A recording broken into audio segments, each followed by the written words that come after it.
12. Yusuf, the Prophet Joseph. This is a late Makkan chapter, revealed sometime after chapter Hud. It tells the story of Prophet Joseph and is called the most beautiful story. Verse 3. It employs a commanding narrative that is lyrical at times, with an outstanding drama woven around moral and spiritual values. Deeply embedded in Quranic guidance, values such as truthfulness, patience, modesty, justice, forgiveness, kindness, and courage are presented in a variety of contexts in this story to show that in the end, they will prevail over tyranny and immorality. Joseph was the great-grandson of the Prophet Abraham. This would be approximately 1600 BC. The Bible also tells the story of Joseph in Genesis 37 and 39.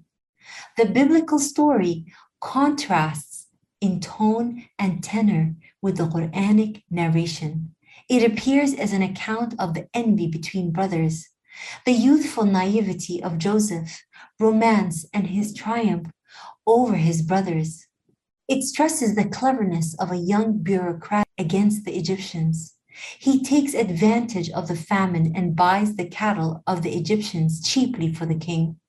However, the Quranic story is free from such charges against a prophet of God.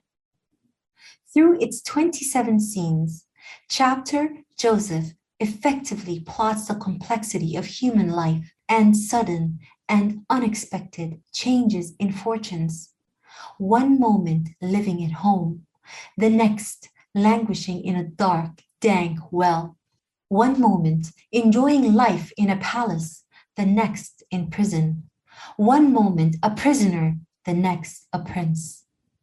The story of Joseph provides a real-life illustration of a Quranic principle. Sometimes you may dislike something that is good for you, and sometimes you may like something that is bad for you. Only God knows the whole truth, not you. Al-Baqarah, Surah 2, verse 216. The chapter teaches that life on earth is an extraordinary gift, full of trials and tribulations and with endless opportunities. The message is patience and perseverance give plentiful fruit. On the other hand, short-term instant gratification can be damaging. The eloquence and the stylistic features of the chapter consists of series of scenes, one after the other, carrying on with the main narrative, which then leads to next. Each scene has a rich dialogue and detail that produce a well-knit passage. Throughout the story, the faith of Prophet Joseph helps him maintain integrity. When he was thrown into a well, God reassured him, "One day you will tell them about their conspiracy, at a time when they least expected." Verse 15. Similarly, when the governor's wife tries to seduce him, the Quran demonstrates the delicacy and propriety required for the discussion of sexual matters, and at the same time, it reveals the modesty and loyalty of Joseph. She tried to seduce, yet he said, "God forbid." Verse 23. This is a model of self-control, loyalty, and restraint. What a difficult test for someone in the prime of his youth. Yet Joseph was no ordinary young man. He feared God with a religious identity and a sense of personal honor. Young people today can learn a great deal from the modesty of Joseph. In conclusion, we may have great dreams, but God fulfills them in different ways. The boyhood dream of Joseph was about becoming a king, but God had a far greater plan for him, to be his prophet, who would teach Tawheed and who would save Egypt. So when life gets tough and you suffer at the hands of those from whom you least expected. Don't complain. Be patient. Remember the patience of Jacob and Joseph. In the name of God, the kind, the caring. Alif Lam Ra. These are the verses of a clear book. We revealed it as an Arabic Quran so you may understand. We will tell you the most beautiful story by revealing to you this Quran, a story of which you were unaware before. Consider when Joseph said to his father, "My dear father, I saw 11 stars, the sun, and the moon, all prostrating before me." Jacob said, "My dear son, don't tell your brothers your dream. They will hatch a plot against you. Satan is a sworn enemy of humanity. This dream shows your Lord has chosen you, will teach you interpretations of dreams, and fulfill his favor on you and the family of Jacob, just as he fulfilled it on your forefathers, Abraham and Isaac. Your Lord is knowing, wise." In the story of Joseph and his brothers, there are signs for the questioners. When the stepbrothers whined, "Our father loves Joseph and his brother more than us, even though we are a large group. Our father is obviously mistaken. Kill Joseph," said one of them, "or get rid of him in a far-off land, so you will have your father's full attention. Afterwards, you can be good." Another spoke out, "Don't kill Joseph. If you are determined to do something, throw him into the bottom of a well. Perhaps a passing caravan will pick him up." So they said, "Our father, why don't you trust us with Joseph, though we are sincere about him? Tomorrow, send him with us so he may enjoy himself and play, and we'll take good care of him." Jacob said, "The mere thought of you taking him worries me, and I'm afraid that a wolf might snatch and eat him whilst you are not paying attention to him." They said, "How could a wolf eat him when we are a large group? Then we would be losers." So, having taken him, they agreed to leave him at the bottom of a well. We inspired him. One day, you will tell them about this conspiracy of theirs at a time when they least expected. That late evening, they came to their father crying, saying, "Our father, we went off to race one another, leaving Joseph with our belongings, and the wolf came and ate him. Though we're telling the truth, you won't believe us." Then they brought his shirt, stained with false blood. Jacob said, "You've made all this up. I will bear patiently. Patience is a beautiful quality. God is my only supporter against what you describe." Along came a caravan, sending their water bearer on ahead. As he lowered his bucket, he shouted, "Great news! There's a boy here!" Then they hid him with their goods. But God was aware what they did. They sold him for a paltry price, a few silver coins, because they weren't interested in him. The Egyptian who bought him said to his wife, "Look after him well. He could be useful to us, or else we could adopt him as a son." That's how we settled Joseph in the land of Egypt and taught him to interpret dreams. God had complete control of Joseph's situation, but most people are ignorant. When he reached maturity, we gave him wisdom and knowledge. That is how we reward the righteous. The lady in whose house he was living tried to seduce him, bolting the doors and saying, "Come here." "God forbid," he said. "My master has given me a good home, and in any case, wrongdoers never succeed." She lusted for him, and he would have desired her too if he hadn't seen overwhelming proof from his Lord. That was how we deflected the evil and indecency away from him. He was one of our devoted servants. They raced to the door, and she tore his shirt from behind. There at the door, they bumped into her husband. What should be the punishment for someone who wishes to harm your family, she cried, except imprisonment or torture? Joseph cried out, she's the one who tried to seduce me.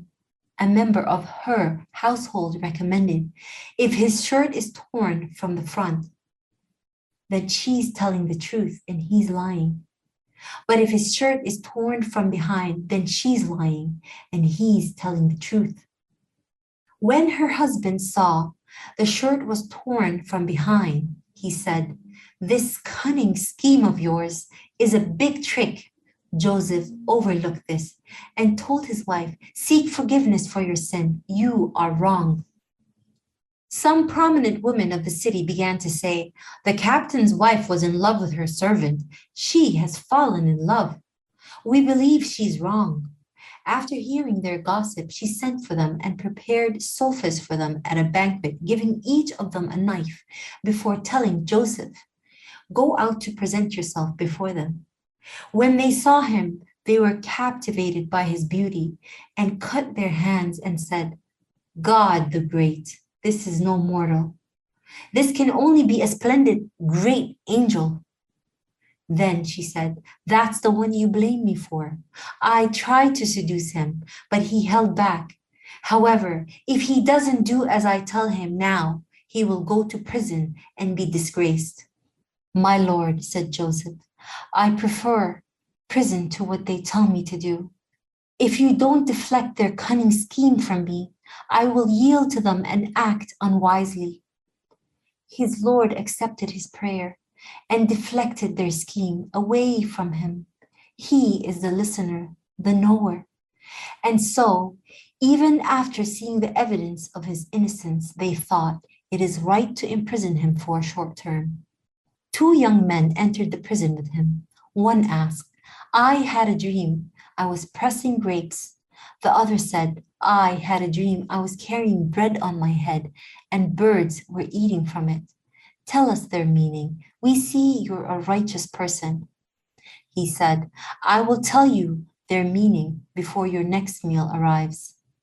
It's one of the things my Lord has taught me. I have kept away from the religion of people who don't believe in God and who deny the hereafter. I follow instead the religion of my forefathers, Abraham, Isaac, and Jacob. The associating of anything with God is not for us. That is one of God's favors to us and to people generally, but most people are ungrateful. My fellow prisoners, tell me, are many gods better or the one God, the Supreme? Whatever you worship beside him are only names you and your forefathers coined. God hasn't revealed any authority for them. Ultimate authority belongs to God alone. He has commanded you to worship him alone. That's the true religion. Unfortunately, most people are ignorant. My fellow inmates, one of you will serve wine to his master once more. Sadly, the other will be crucified and the birds will peck his head. The matter on which you sought my opinion has already been decided. Then Joseph asked the one who he knew would be spared, mention me to your master. However, Satan made him forget to mention him to his master. And so Joseph lingered in the prison for several years. The king said, I had a dream of 7 fat cows eating 7 lean ones, and of 7 green ears of grain, and 7 others all dried up. Counselors, advise me concerning my dream, if you can interpret dreams. They replied, what baffling dreams! We have no expertise in interpreting dreams. Then, the one who had been spared of the 2 in prison finally remembered Joseph after a long time, said, I can tell you how to interpret it, so send me. Returning to the prison, he said, Joseph, you who tells the truth, advise us concerning 7 fat cows eating 7 lean, and 7 green ears of grain, and 7 others all dried up, so that I may go back to the people, so they may know. Joseph said, for 7 years, you will plant crops as normal, but you will leave what you harvest in the ears, except for a small amount that you will eat. This will be followed by 7 years of hardship, during which you will consume all but a little of what you have stored. After that will come a year of rain, a plenty, in which people will press grapes for wine. Bring him to me, said the king. When the king's envoy came to him, Joseph told him, go back to your master and let him inquire about the women who cut their hands. My lord knows all about their cunning scheme. So the king asked the woman, what happened when you tried to seduce Joseph? They said, God the Great, we know nothing bad about him. Then the captain's wife said, now the truth is out. It was me who tried to seduce him, and he told the truth. Joseph said, all this was so that my master would know I didn't betray him in his absence. And God does not guide the schemers of cunning plots. I don't claim to be blameless, since human ego continually incites one to do evil, except when my Lord is kind to me. My Lord is forgiving, kind. Bring him to me, the king said. I will select him for my personal service. Once he had interviewed him, he said, from this day on, you will hold a position of trust with us. Put me in charge of the country's stores, Joseph said, for I am prudent and knowledgeable. And that is how we gave Joseph power to exercise in the land of Egypt and to live wherever he wished. We treat anyone kindly and never allow the reward of the righteous to be lost. And the reward of the hereafter is even better for those who believe and are mindful of God. Years later, Joseph's brothers came and entered his office, and he recognized them at once, but they didn't recognize him. After he had supplied them with their provisions, he said, bring me a half-brother of yours from your father's side. Don't you see that I am honest in my measures and that I am the best host? If you fail to bring him to me, then you won't get a single measure from me, nor should you approach me ever again. We will try to persuade his father, they said. We will certainly do that. And so Joseph told his servants, put the goods they exchanged with us back in their saddlebags, so they recognize them when they return to their family, and hopefully they will come back. When they returned to their father, they said, Father, we will be stopped from taking a single measure next time, so send our brother along with us so that we may get more. We will take care of him. He said, if I entrust you with him, won't it be the same as before when I entrusted you with his brother? God is the best guardian, and he is the most kind. When they opened their saddlebags, they found their goods were returned to them. So they said, Our father, what more do we want? These goods of ours have been returned to us. We can provide for our family, take care of our brother, and we'll get an extra camel load. That would be an easy load. I will not send him with you, said Jacob, until you give me a solemn pledge by God to bring him back safely to me, unless it happens that you are ambushed. When they had given their pledge to him, he said, God is the guardian over what we have pledged here. He said, My sons, don't enter together through one gate, but enter from different gates. I can't shield you against anything from God, as ultimate authority belongs to him alone. I have put my trust in him, so let everyone put his trust in him. When they entered the way their father had told them, it couldn't shield them against anything from God. But it satisfied Jacob's wish. He had knowledge that we had taught him. Unfortunately, most people are ignorant. When they entered Joseph's office again, he took his brother aside, saying, I'm your brother. Don't be saddened by what they did. After giving their provisions, he placed a drinking cup in his brother's saddlebag. Then a herald called out People of the caravan, you are thieves. What have you lost? The brothers said, as they turned to face them. We have lost the king's measuring bowl, they said, and whoever brings it back will get an extra camel load. I guarantee it. By God, they said, you know that we didn't come to make trouble in the land, nor are we thieves. They said, what is the penalty if you are lying? In whoever's saddlebag the measuring bowl is found, he will have to give himself up and become a slave. The brothers said, that is how we punish wrongdoers. So Joseph began by searching their bags before his brother's bag. Then he produced the goblet from his brothers. That is how we devised a plan for Joseph to succeed. It would not have been proper for him to arrest his brother under the king's law, unless God has so willed. We elevate in rank anyone we please, and above every knowledgeable person is the one who knows all. If he has stolen, the brothers said, then his full brother before him also stole. Joseph kept his feelings to himself and didn't reveal anything to them. Instead, he said, you are all in far worse position. God is well aware of what you describe. Your lordship, they said, his father is an old man, so arrest one of us instead. We consider you to be a gracious person. God forbid we should arrest anyone other than him in whose possession we found our belongings, he said. Then we would be blatant wrongdoers.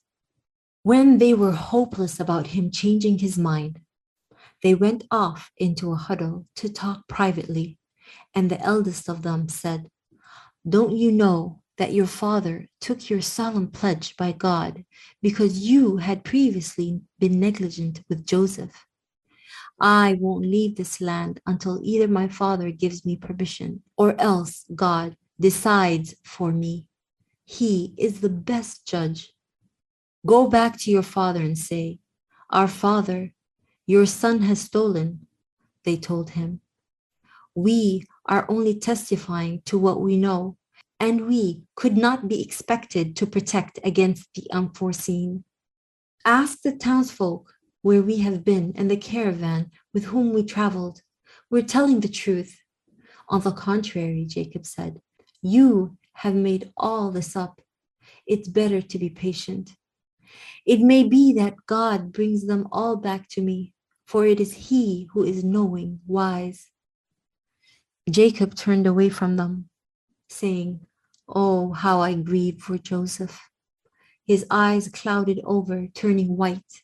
Such was his sadness. Yet he controlled his emotions. By God, they said, will you never stop mentioning Joseph until you become ill or die? I am complaining to God of my deep sorrow and sadness, Jacob said. I have knowledge from God that you don't. My sons, go and search for Joseph and his brother. Don't despair of God's kindness. It is only the disbelievers who despair of God's kindness. When they entered again into Joseph's office, they said, your lordship, severe hardship has struck us and our family. We have brought but a few goods, so give in full measure and be charitable to us. The reward of the charitable rests with God. He said, do you know now what you did to Joseph and his brother when you were ignorant? They said, Joseph, is that really you? I am Joseph, he said, and this is my brother. God has favored us. Whoever is mindful of God and is patient, God will not waste the reward of the righteous. By God, they said, God has preferred you over us, and we are the sinners. Joseph said, there is no blame on you today. God will forgive you, for he is the most kind. Then Joseph said, take this shirt of mine and place it over my father's face, and his sight will return. Then bring your whole family here to me. Once the caravan had set off from Egypt, their father said, I smell Joseph's scent in the air, even though you might think I am senile. Those around him said, by God, you are back to your old love again. But when the bearer of good news came and placed the shirt over his face, his eyesight returned. He said, did I not tell you that I have knowledge from God that you don't have?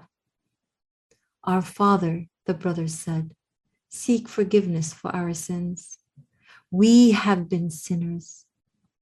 He said, I will seek my Lord's forgiveness for you. Jacob said, he is the forgiver, the kind. When they entered Joseph's office, he received his parents as honored guests, saying, enter Egypt, God willing, in safety. As he invited his parents to sit on the throne, they fell before him in prostration. Joseph said, my dear father, this is the meaning of my long ago dream, which my Lord has made come true. God has been gracious to me, getting me out of the prison and bringing you from the desert after Satan had sown enmity between me and my brothers. My Lord has made it come true as he pleases.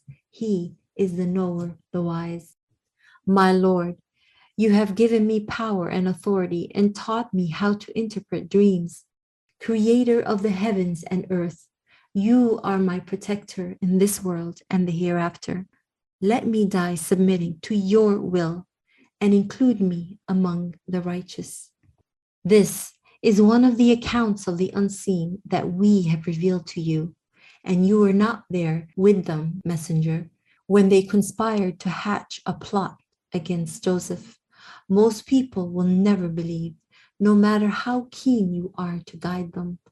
You don't seek reward for it from them. This Quran is a reminder for humanity. How many signs in the heaven and earth do they pass by and they turn their backs to? Most of them will believe in God whilst also associating partners with him.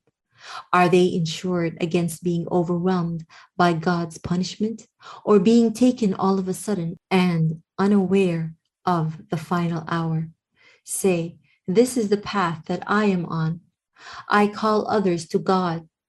I and those who follow me base our beliefs on clear evidence. Glory be to God.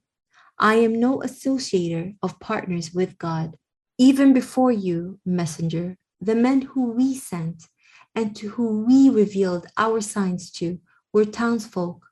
Have the disbelievers not traveled about the land and seen how the end came to those who rejected God's signs before them? The home in the hereafter is much better for the mindful. Doesn't any one of you understand?